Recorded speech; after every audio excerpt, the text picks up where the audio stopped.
Very right po, no? So kasi ang pagkakaintindi ko po, di naman po ako abogado, pero pagkakaintindi ko po sa naging decision ng Supreme Court, imbis na pagkilos ng plenaryo, yung punto kung saan magsisimula yung impeachment proceedings, yun yung legal definition dati sa ilalim ng dating jurisprudence. Yung dahil sa bagong decision na to, magsisimula siya sa simpleng pag-file lang o simpleng pagtanggap ng Secretary General na hindi nga technically elected member of Congress, pero yung pagtanggap niya ng pag-file, yun na yung pagsimula ng proceedings. At kapag nagawa yun, wala nang ibang makakapag-file. No? So parang ang gusto ba talaga natin ay makikipag-unahan yung mga interesadong mag-file for whatever reason laban sa Vice Presidente.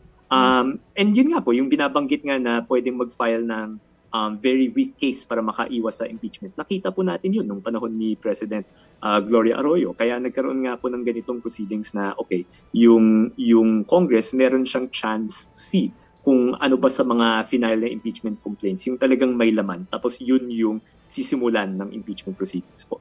So yun, very dangerous nga po yung president.